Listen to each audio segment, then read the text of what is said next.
50 kilo அரிசியோட விலை வந்து இன்றைக்கு 11,000 ரூபா 11,200 போகுது. ஆனால் நெல்லிட விலை எவ்வளோன்னு சொல்லி சொன்னால் இன்றைக்கு அறுவடை நடக்குது பாருங்கள். நெல்லிட விலை வந்து போகுது 6,000 ரூபா போகுது. அதுலேயும் பச்சை காய்கள் ஒன்று ரெண்டு இருந்துன்னா அதில் 100-200 ரூபா குறையும்.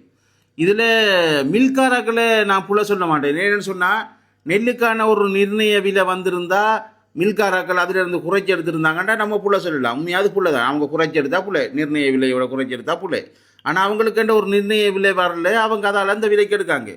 இதில் அரசாங்கத்தையும் புள்ள சொல்லலாம். ஏனெண்டா அவங்களும் நிர்ணய விலையை வைக்கல என்று புள்ள சொல்லலாம். ஏனென்று சொல்லி சொன்னால் அரசாங்கம் வந்து 20ஆம் தேதி தான் அரசாங்கத்துக்கு அதாவது அறுவடை டேட் அறிவிக்கப்பட்டது. அப்போ அரசாங்கம் சொல்லியிருக்கு 20ஆம் தேதி உங்களுக்கான நெல்லிட நிர்ணய விலையை தருவோம் நாங்கள் என்று சொல்லியிருக்காங்க.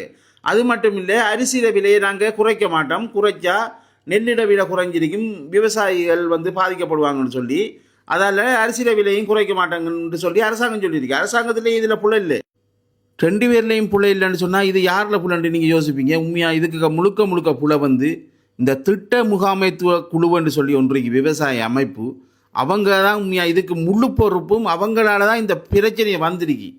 என்னென்னு சொல்லி சொன்னால் ஆரம்ப கூட்டத்தில் ஜிஏ எல்லாம் கூப்பிட்டு பெரிய ஒரு மீட்டிங் வைக்காங்க, அதில் முடிவெடுக்காங்க. என்னென்னு சொல்லி சொன்னால் அதாவது விதைப்பு டேட் வந்து 10ஆம் தேதின்னு சொல்லி முடிவெடுக்காங்க.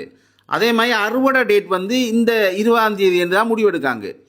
ஆனால் அவங்க என்ன செய்கிறாங்கட்டா, அந்த திட்டமுகத்துக்குழு இல்லை இருக்கிற தலைவர்மார் என்ன செய்கிறாங்கட்டா 17ஆம் தேதி வெட்டுறாங்க. 17ஆம் தேதி வெட்டினா என்ன நடக்கும், பக்கத்தில் இருக்கிற வயல்காரன் பார்த்துட்டு இருக்க மாட்டான். ஒரு வயல் வெட்டினா ஏன்னு சொன்னால் அதுக்கு பிறகு காவல் கூட அடுத்த வயலுக்கு. ஏன்னாடா யானை இறங்கிடும், மாடு இறங்கிடும், காவல் கூடிடும். அதால் என்ன செய்வான், பக்கத்தில் இருக்கிற வயல்காரனும் பார்த்துருக்க மாட்டான், அவனும் வெட்ட துவங்கிறான். அப்படி நிறைய இன்றைக்கு அறுவடை செஞ்சு கொண்டிருக்காங்க. இன்றைக்கு 20ஆம் தேதி நிர்ணய விலை வந்திருந்ததுன்னு சொல்லி சொன்னால் உண்மையாக விவசாயிக்கு ஒரு நல்ல ஒரு விலை கிடைச்சிருக்கும் நெல்லுக்கு. இன்றைக்கு ஒரு நிர்ணய விலை இல்லாதால மில்காராக்கள் என்ன விலை வைக்கிறாங்களோ அந்த விலைக்கு தான் விவசாயி கொடுக்க வேண்டிய நிலைமையில் வந்து நிற்கி. அது மட்டும் இல்லை, இப்போ அறுவடை செய்யப்படுறது எல்லாமே நீங்கள் பார்த்தீங்கன்னா 1-2 பச்சை காய் வருது. அது விளை 2020ஆம் தேதி விளையும். அதுக்குரிய மாதிரி தான் விவசாயிகள் விதைச்சவங்க.